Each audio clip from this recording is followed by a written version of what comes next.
Welcome back. Joe Volpe, publisher of Corriere Canadese and North America's only Italian language daily newspaper, here on behalf of Go Live TV and Corriere Media Group with the comment of the day.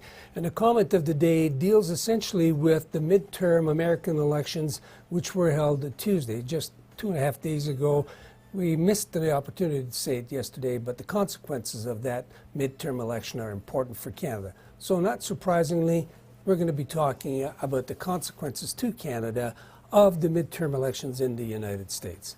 Now, were the United States a country with which we had normal geographic, economic, and culturally distant relationships, Tuesday's midterm elections in the United States would have suffered the consequences of the dustbin of history. Here today, gone tomorrow. As much as we'd like to think otherwise, Canada is part of a continental economy where the big dog is somebody else. Close to 80% of our exports head south. American pop, cinematic, theatrical culture is so dominant that it is, to all intents and purposes, ours as well. Professional sports for Canada is synonymous with the USA.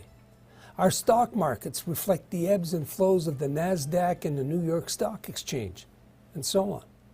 American social norms are aped by less secure Canadians.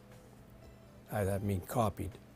Attitudes to social and economic trends emerging in the USA absorb the attention of influence makers north of their borders. And so it is with political and electoral processes.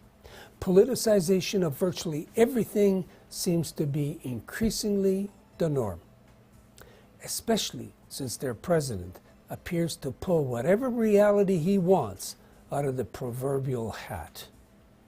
Gaming the electoral process is as much a part of the democratic process as is the declining respect for the institutions which foster civilized societies.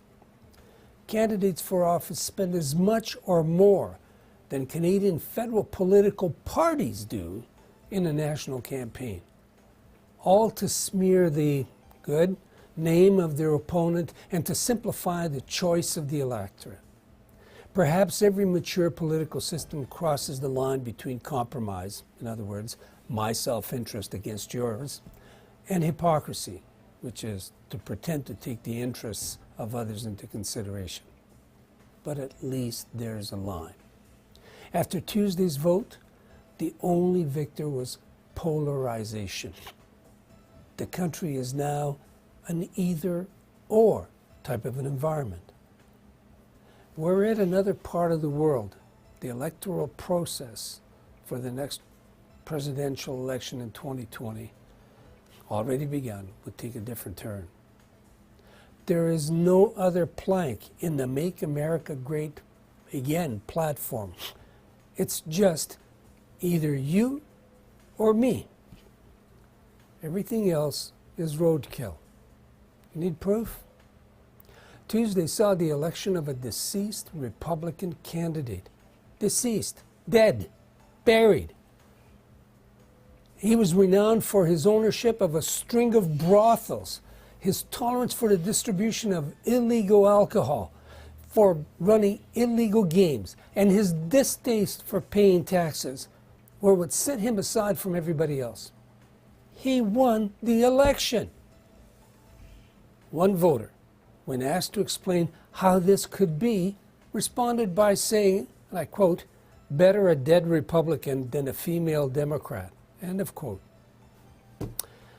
Now, whether Canadian interests in NAFTA, or as it is known now, USMCA, softwood lumber, the auto industry, supply management, milk supplies, petroleum pipelines, fisheries, and Canadian sovereignty. Hold on to our hats. It may offend some sensibilities, but you know what? It doesn't matter to the Americans at all. Amen. This is Joe Volpe for Corriere Canadese, Go Live TV, and Corriere Media Group, bidding you thanks for following us. Continue to follow us. Stay tuned for the comment in Italian and Portuguese.